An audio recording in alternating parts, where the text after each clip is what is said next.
Yeah, one of our calling cards, I think, has always been that we try and showcase some of those firms that don't get a lot of attention. I get calls from probably 30, 40, 50 of those firms.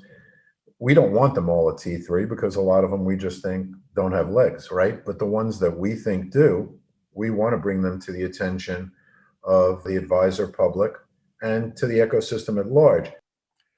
In a world where the rate of change is constantly increasing, it's become harder and harder to keep up with the latest innovative technology products. The T3 conferences produced by Joel Bruckenstein have been a boon to the wealth management industry, bringing in a large cross-section of vendors and clients together in one place to share information about how to improve the advisor tech stack. I spoke to Joel about how M&A activity has been surprisingly high since the pandemic started to wane, about new events being planned for this year's T3 conference, and a whole lot more on this episode of the Wealthtech Today podcast.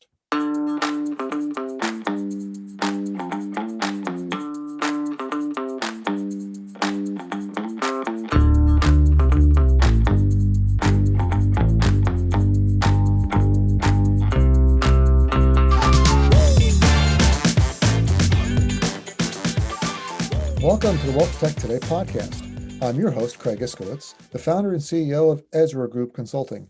We help enterprise wealth firms, asset managers, banks, and wealth tech vendors make better business and technology decisions. Please check us out at EzraGroupLLC.com. This podcast features interviews, news, and analysis on the trends and best practices in wealth management technology. Be sure to subscribe to the show wherever you listen to podcasts so you don't miss future episodes. And I'd like everyone to know the T3 conference this year is going to be the end of September. And if you would like to go, you can use the code EZRA 2021, EZRA 2021, to get a discount off your purchase price of your tickets or your sponsorships, or whatever you would like. So please go to the T3 conference website, sign up, use the code EZRA 2021 for a discount. I'm happy to introduce my guest for this episode is Joel Bruckenstein, producer of the T3 conferences, consultant extraordinaire, co-author of the T3 Inside Information Technology Survey, and the soon-to-be-released T3 Inside Information Conference Survey. Hello, Joel. Hello, Craig. How are you? That's the longest intro I've ever read. I'm sure it's not. But it's well worth it. I'm doing great, man. How are you? Great. Good to see you. Good to talk to you. Yeah, I'm glad you're here. You were a guest on episode number 1, and now you're going to be guest on episode 100. How do you feel? How does it make you feel? Oh, I am honored. Just like I'm honored to know that you have been at just about every T3 conference we've ever done. Almost. I've done my best. I think I missed like one or two of the very, very early ones, like when you were still doing, Right. like when copier vendors were still showing up. But I've been to a lot of them. Yeah, no, it's a great conference, and it's always brought out some great companies and great content, and that's why I went before I even knew you. When I went in the first place was because of the content that I liked, the sessions and the panels, and then of course the networking. Well, it's funny you say that because going all the way back to when I was a chapter president of FPA, or even before that when I was on the board of one of the local FPA chapters in the New York area, I always argued that content is king, right? If you have great content, that's what people care about most of all. And one of the findings in our survey that's coming out basically confirms that. I mean, the good advisors, the ones that you want at a conference, they have almost an unlimited amount of content that's available to them in so many conferences today. So what really, motivates somebody to go to a conference? Yeah, it's great to have good food. It's great to have a great location, but they can afford that on their own. What they want is, real valuable information that's actionable for them. Exactly. So why don't you give us a 30-second overview of what T3 is for anyone who's listening who doesn't know? So T3 is the only true technology conference for RIAs that's just technology. There's a lot of other conferences out there that have technology track that do a little bit of technology. From our founding, the premise was we want to do a conference that's just about technology for advisors. And we don't just want in the exhibitor booths salespeople. We want developers. We want the people who run those companies. We want them to be able to interact directly with advisors and, to have a conversation and to get real feedback. Because what I found early in my career as an RIA is, I tell a sales guy something, it never got to the developers. It certainly didn't get to the developers the way I said it. And so I think it's really important for the people who develop technology for advisors to actually see advisors at least once a year. And that's part of the premise. And the other part is, we want to introduce new firms that we think really can make an impact on an advisor's lives. And the other thing we want to do is be the place where everybody in the ecosystem gets together at least once a year. Yeah, it's important to get together, and we've seen that as everyone's felt like they're missing stuff. With the pandemic, everyone's stuck at home. They've really felt that lack of human interaction, that lack of face to face. And you guys are changing a bit due to the pandemic. You're combining what used to be two conferences, the enterprise and the advisor. So can you talk about that and how it's going to change the feel of the conference? Sure. So first of all, let me say that a lot of my vendors for a number of years have been asking me to combine the two conferences, and we were a little resistant to it. But, circumstances being what they are and really not having an opportunity to do a conference in the first half of the year, we already had a space booked for the fall. So we just said we're going to wrap everything into one big conference. So we'll do close to a full week. Monday, Tuesday, Wednesday will be the advisor portion, and perhaps Scratchworks, which we can talk about in a second. And then the latter half of the week will be devoted more to enterprises. So it'll be probably, a full day, whether it's 2 half days or 1 full day of enterprise. Sounds like a good mix. Yeah, because you've got all the vendors there, and a lot of the vendors overlap. So why not do it at the same time? First of all, a lot of the vendors overlap. And what we've really found, particularly over the last 3 or 4 years, is a lot of the attendees overlap too. So historically, in the first, let's say 10 years or more of T3 Advisor, we got almost no broker dealer, bank, insurance company execs. Over the last few years, we found a lot of them were coming to Advisor. And it wasn't always the same people who would go to Advisor at Enterprise, but they would go to both for different reasons, right? So the people who were coming to Advisor were trying to kind of gauge what advisors were looking for and feeling, and basically to gauge some of the startup firms, the less mature firms. And really the focus of Enterprise was more on the more mature firms and a lot of things around adoption, and things that only really matter to the larger firms. And then the other thing we found is, because there's been a lot of M&A activity on the advisor side, some of the very large advisors, some of their issues and problems were better addressed at Enterprise than they were at Advisor. So now, the lines are a little more blurred, let's put it that way. Yeah, I would agree, because we work with a number of RIA aggregators or RIA consolidators, and they operate very similar to how an IBD would function. In technically, the only thing difference is legally, right? They're not under FINRA. Right. Otherwise, in terms So of they come to both, but they may not send the same people to both, right? People who are in charge of, let's say, finding new and exciting technologies would come to Advisor, because that's usually where the emerging technologies are. And then they would send somebody to Enterprise to deal with more of the, the maturity, if you will, issues. How do you get implementation? How do you get people to actually use new software once you roll it out? Those kind of things. How do you manage multiple licenses? How do you manage cybersecurity at an enterprise level versus a small firm level?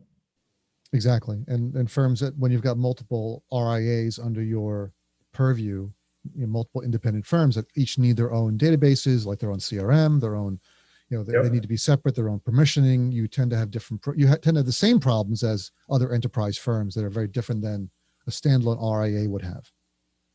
Absolutely. Couldn't have said it better myself. So let's talk more about that. So the we've combined enterprise and advisor. As you said, mergers and acquisitions are coming fast and furious. We don't expect any shortage of those. I'm hearing from more PE firms. I know my company, Ezra Group, we're hearing a lot more from PE firms asking, poking around the industry. Hey, we're looking to invest in fintechs now. It's Yep. hot. It's a hot space now. All of a sudden, for them, they want to get involved. So are you going to see more PE firms at T3, and how will that change how things work? Well, I think we started to see that transition 2 or 3 years ago, and for a number of reasons, right? I mean, there are PE firms that own a lot of the companies that have historically participated in T3. So they want to come there to support their investments, if you will. And obviously, a lot of them are looking for additional investments. Last year, for the first time, we also saw some stock analysts. And the reason, primarily was the TD Schwab merger. So people were trying to figure out if it was going to happen, what it was going to look like, and if there was going to be more of that kind of activity going on. So the mix has changed. When we started, we were strictly T3 Advisor, was strictly for advisors. T3 Enterprise was primarily for IBDs because there were a lot of them at that time. We knew there was going to be a lot of M&A activity there and that market was going to shrink. So, we've opened up to, over time, the roll-ups, credit unions. We have some overseas banks coming now to enterprise. So the mix has changed over time, and particularly with advisor, where it was all advisors. Now, advisors are still a great part of it, but the mature firms don't necessarily come to T3 to get more advisors. They come to speak to their existing advisors because they come to T3. They come to do integration deals. They come to also checking out the M&A space because a lot of the firms that have been coming to T3 for years, certainly some of them have been acquisitive over the years. Look at, everybody from some of the broker dealers, the custodians, Envestnet, Orion, to name just a few, right? I mean, all of these firms have done acquisitions. And so, that's where the ecosystem meets and all the magic happens. The Invest in Others charitable foundation offers a wide array of programs that provide opportunities for advisors to secure funding for the nonprofits that they're passionate about. I'm proud to serve as a judge for the Invest in Others Awards this year, which recognize the charitable work of financial advisors by providing them with hefty contributions for their charities. There are 4 award categories: Catalyst, Community Service, Volunteer of the Year, and Lifetime Achievement. This is my 3rd year judging these programs, and this year I'm on the panel for Volunteer of the Year, which recognizes advisors who have rolled up their sleeves and made a difference with a nonprofit in a hands-on way. The finalists will be announced in July, and winners will be announced at the Invest in Others Awards Gala on September 22nd in Boston. Looking forward to that. The finalists will each bring home $20,000 for their designated charities, and this jumps to $50,000 for the category winners, with the Lifetime Achievement Award winner bringing home a whopping $75,000. This money doesn't grow on trees. It comes from donations like you are going to make right now. You're going to go to the investinothers.org website and make a donation. Hopefully your company will match it. Or maybe you can talk to your company about making an even bigger donation to help continue the money going to these worthy causes. That's the Invest in Others Foundation, investinothers.org. True. And I've noticed more startups at T3. I know last year there were a number of interesting companies like FP Alpha and that were just starting out and showing new technology, which I think is very interesting to people, and because that's what they want to see. They want to see what's new, that's out there. They want to see what's different, what they don't have, and what they can either bring into their firms that can give them a differentiator or help to launch some new products based on that. Yeah, one of our calling cards, I think, has always been that we try and showcase some of those firms that don't get a lot of attention. I get calls from, on a typical year, probably 30, 40, 50 of those firms. We don't want them all at T3 because a lot of them we just think don't have legs, right? But the ones that we think do, we want to bring them to the attention of the advisor public and to the ecosystem at large. quite frankly, I think this past year has been very challenging for those types of firms because it's very difficult in this environment for them to get attention. And so I think there'll be, probably a little bit fewer of them at T3 than in a typical year. And, some of the ones that we saw their launch last year, I think will be returning and will get more attention this year. One you mentioned, FP Alpha, I think is a really good example of a firm that, was very raw last year, but I think had a lot of potential. And since that time, they've come a long way. And I think people will be impressed with the growth and the progress they've made over the past year. Yeah, another firm I wanted to mention was Plan. They were at your conference last year, and I thought they were an interesting vendor with some new tech. And another thing that we saw that was new was model marketplaces. Do you see a lot of model marketplaces coming to T3, and what's behind Yeah, that expansion of that particular distribution channel? sure. I think there's a couple of things at play there, right? So software companies struggle because advisors don't want to pay BIPs for software, right? They want to pay a flat licensing fee. And a number of firms tried, to charge BIPs, and basically all of them failed with that, with that model. And so how do some of these firms hope to get paid something more than a licensing fee? Well, asset management, people do pay BIPs, right? So if you can put a model marketplace together and get enough advisors on it, you have some ability, to create scale and to create some growth other than a flat fee and having to worry about raising prices every few years. So yes, we're seeing more and more firms trying to roll out model marketplaces. At the same time, you have asset managers who say, not asset managers, asset management companies who want to add value to advisors. And typically in the past, they had wholesalers and those wholesalers added value. Today, they don't, right? It's very hard to add value because it's become a commodity. So they're looking for new distribution. And these model marketplaces are a great way for them to get distribution. So, that's what's happening. And because of that, a lot of firms have initiated model marketplaces over the last few years in our space. And I mentioned to you earlier, I think you'll see at least probably 2 more roll out, if not more, model marketplaces before T3 rolls around in September. I would not be surprised in the least by that. We've done a number of projects for almost every type of firm that's involved in model marketplaces, whether we've done for asset managers, we've done for fintechs looking to launch model marketplaces, we've done for wealth management firms interested in model marketplaces.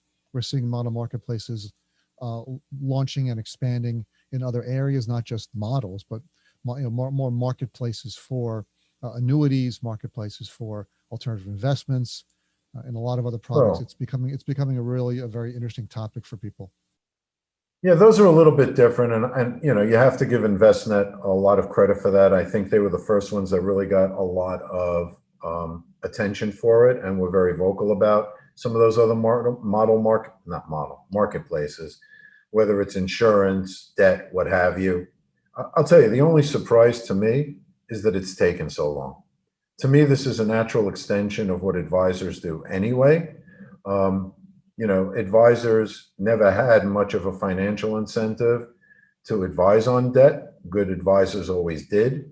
Same thing with insurance. But advisors are in a better position to know, what the client situation is and what the appropriate product mix is. I think if you're looking at insurers, for example, or, somebody who's trying to extend loans, if you think about it, the advisor client community is probably a much better risk pool than the nation at large. And so they should be able to give more attractive pricing. And so it should be a win-win. And I do expect it to expand across the industry. To me, it's a no-brainer. Yeah, we see that definitely expanding. Just the number of firms coming to us asking for help, asking for projects, looking to build out. just tells me Yep, that it's going to be an explosion. That we're going to continue to see these, and it could. Right now I don't have any data on the uh, the market share that these model marketplaces are gathering. I imagine it's low, but at some point there'll be a tipping point where you'll see a majority of assets flowing through, because there'll just be so many different marketplaces offering so many different products that'll be tightly integrated into every aspect of an advisor's technology. agreed. And, I think with regard to the model marketplaces, the challenge I see is how do you differentiate, right? Like if everybody just has the top asset managers and we don't need to name names, we all know who they are. There's no differentiation there. So it's just convenience that, hey, I'm using XYZ portfolio management and marketplace or custodian. It's more convenient. But I think what you'll see over time is people trying to differentiate to bring in some unique managers or unique asset classes that others don't have in such a way that it differentiates you. Because right now, they're pretty much all the same. True. Yeah, everyone's looking for differentiation, and that's why I said that they're bringing other products, other services, or integrating them into the platform. So if I'm a wealth management platform, if I can integrate it into other tools like Investin is doing, like other firms are doing, look at Invest Cloud. They rebranded Tegra as financial supermarkets, so they see it, the writing on the wall as well, and they're looking to do that, to move into that, to make it more of a marketplace like experience rather than a monolithic platform. I mean, we're getting a little bit away from technology, but I think part of the challenge has been with some of these marketplaces that the product manufacturers have not created the right products for the advisor marketplace. So, for example, if you're a fee-only advisor and you want to advise on life insurance, is there a product out there today that's significantly superior, to what's out there in retail and that better meets the needs of advisor clients? And to date, to a large extent, the answer has been no. There is some development out there. There's a lot of talk about creating specific products for the advisor marketplace. And I think once the product manufacturers really understand what the advisor community needs and what their clients need, then it'll really take off. So let's shift the focus back to technology. Let's talk about Yes, a please. fintech accelerator that you have at T3 called Scratchworks. This is really exciting. I think it'll be a really great event at T3 for people who are there. So can you talk about how that's going to work? Sure. So I'll just give you a basic outline. All the detailed information is on the website. You can go to the Scratchworks website. But essentially, they're still taking applications. So there's a screening process that these startups go through. And if you make the cut, you get to the final, which will be at T3. And then it's sort of a Shark Tank type of event where you have some of the best people in the industry, who are investors in these kind of businesses. Marty Bicknell, Mariner, you got Ron Carson, to name just a few. And, part of the process is if a shark likes them, Shark has the opportunity to invest in one of those firms. And obviously, it's not just getting the dollars, it's also getting the intellectual capital that comes with those dollars that I think can really help accelerate some of these firms and take them to the next level.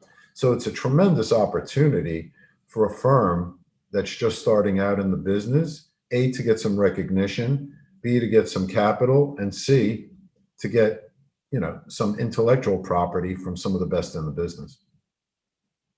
And we are just so excited about having Scratchworks as part of T3. Quite frankly, I don't understand why it wasn't part of T3 from the beginning, because it is technology focused and it's just a perfect fit for our ecosystem. You always look back and say, why didn't we do this earlier? It seemed like a no-brainer, but you don't realize till you do it, and it works out great. And I think also publicity for a lot of these smaller companies can be very valuable. Yeah, recognition for sure. And, think about the people in the audience. The people in the audience, as opposed to wherever they were before, it is a tech crowd. So you're reaching the type of people who are going to be the early adopters and most likely buy your technology, assuming it's technology that's focused on the advisor community. So it's a win-win all around.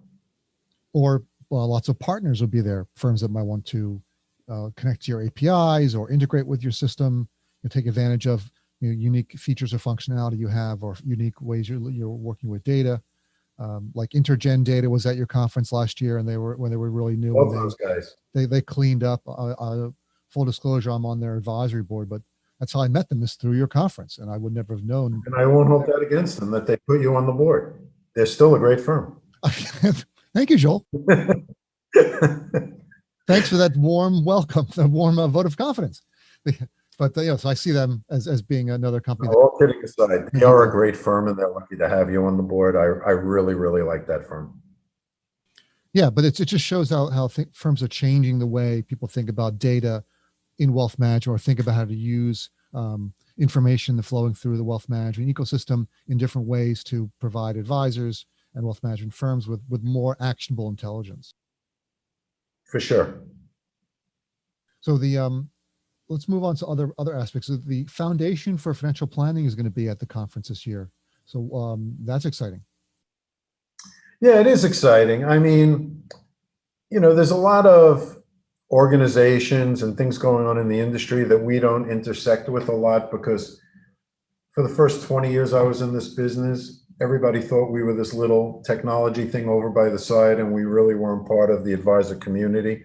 But, from the outset, from the beginning of T3, we are always realized that advisors were challenged by technology. They were going to need more technology going forward, and the whole ecosystem would. And, you don't necessarily think of a nonprofit like the Foundation as, a natural fit for T3, but they have some challenges with regard to technology. In other words, they don't have technology, and they need some help in figuring out, what technologies they need, how to become more efficient, how to deliver more pro bono help to those who need it so much, particularly, in the times we're in today with COVID and everything. And so clearly anything that T3 can do and our partners can do to help them figure some of this stuff out, we're very anxious to do. And so we want to partner with them to help them serve their community better. Yeah, that's awesome. You got to give back, and that's what it's all about. It's all about helping out the industry. That's one of the reasons why I started my blog, and why I was going to a lot of conferences and just trying to give back a little bit. And I think that having the Foundation for Financial Planning at T3 is a great example of giving something back to the industry. Yeah, and we really do want to help them. And I think just exposing them to to what we do, if nothing else, will open their eyes to the possibilities. And I think, the catalyst for that is they have some great board members like Kate Healy, for example, Steve Larson, there's a T. Rowe Price. I think Eric Clark is on the board. So they have some great board members who understand where the foundation and some of their partners are lacking, and anything we can do to help them come into the 21st century technologically, we're more than happy to do. One of the big vendors that's going to be at T3 this year is Salesforce, and they're going to have a much larger presence than before. And they've slowly increased their presence in wealth management over the years, I've noticed, and that's sort of mirrored in their expanding role in T3. What do we have in store from Salesforce this year? Well, I think, Salesforce, when they first tried to attack the wealth management space, didn't really have a good understanding of how it operated and, how to optimize their presence. And I think a number of folks that have joined Salesforce over the years, Andy Wang is one, and a number of his team members who came from other industry participants have a much better understanding. And so slowly they've been ramping up their presence at T3. They've done it strategically. They're trying to work cooperatively now, I think, with some of the other vendors in the industry, much more collaboratively. and they're encouraging some of their third-party partners to come to T3 as well. And as you know, M&A activity has taken place in our industry, and as you have the roll-ups, you have these larger firms, you know, that really can benefit from what Salesforce has to offer. You know, I don't even think of Salesforce as CRM anymore. I really think of it more as a platform. And I think that's part of the message they're trying to get across. And what they're really trying to do is to be a better partner to wealth management firms. So we're really looking forward to their participation. I look at them less as playing almost a sales role at T3 and more as playing a role as a thought leader in the industry and trying to, you know, share their learnings from other verticals and trying to learn more about our vertical. So I think that's a positive development that's really taken place over the last 2 or 3 years with regard to Salesforce. Yeah, I would agree. We've seen them expand their ecosystem way beyond CRM to have so many different options. Their advisor, not advisor exchange, their app exchange allows, you know, has hundreds and hundreds of options that firms can deploy software in every different aspect of the business life cycle, all through Salesforce. And they're moving into different verticals, which is good news and bad news. It's good because it gives, you know, in our vertical more choices for firms, especially enterprise firms. Bad news for vendors who have to now compete against them since they're so tightly integrated, and they've become one of the most popular options. I mean, most of our enterprise clients use Salesforce for CRM. It's almost a table stakes. So why not use the rest of their tools? It's almost like Microsoft in the past when they built their suites of services, suites of software. It's like, well, why not just use Excel for free? You're getting it. So it starts to become a de facto option for people, and it's good that they're showing up at T3 and make, you know, presence and explaining more about what the services are offering. Yeah, I think there's really, you know, sort of this split in the industry. You have the larger firms going in one direction, the smaller firms going in the other, and probably that's reflected very much so in the CRM space, right? I mean, Redtail is unbelievable. They have over 150,000 users, and for the type of firm that can benefit from what they have, you know, dollar for dollar, there's no better CRM in the industry. On the other hand, if you're trying to build an enterprise, you know, you need a different tool set, right? And you may need not just CRM, you may need a platform, and that's going to lead you to something like Salesforce, obviously. Joel, you said it all, and I'm gonna have to wrap things up here. Time flies, man. So, T3 conference, one of the top conferences, top advisor conferences over the past 6 years, recognized by Michael Keatses and Keatses.com. And there's going to be 2 tracks, the enterprise and advisor. It's going to be from September 27th to October 1st this year at the Denton Convention Center in Dallas. Beautiful place. I really liked it there when I was there last year, or no, in 2019. Man, time flies. That was awesome. So if I'm a financial advisor or wealth management firm or technology vendor, how can I register for this fantastic conference? Well, you can sign up right now at the T3 website. You can go to T3 Conferences or T3 Technology Hub. There's an early bird special that's out there right now. I think we also just sent you, for your listeners, a special discount code that gives them an additional $100 off. So you can publicize all that to your advisors. I think it just went out today. But we expect to have like a great presence from advisors at T3 this year. We think there's a lot of pent-up demand for some live networking. And, you know, to your point, the last time we were in Denton, we just had a great time. I think everybody did. And we want to exceed people's expectations this year. On a typical year, I go to, I don't know, 30 conferences or more. And wow, you know, I kind of went through withdrawal over the last year. So I'm certainly looking to get out. Thank you, Joel. Appreciate it. Thanks for all the giving that to all of our listeners. And thanks for being on the program. 100 episodes since your first appearance, and you're still going strong. I can't believe it's been 100 episodes already. It's really amazing, Craig. Congratulations to you. Thanks, man. Talk to you soon. Talk to you. Hey, it's Craig again. Thanks for listening to the Wealth Tech Today podcast. You can find our newsletter and blog on our website, EzraGroupLLC.com. And we're also on LinkedIn, Twitter, and YouTube. Please check us out there. And tune in next week for more great wealth management content. And don't forget, for the T3 conference, you can use the code EZRA 2021 for a discount. And I'll talk to everyone again next time.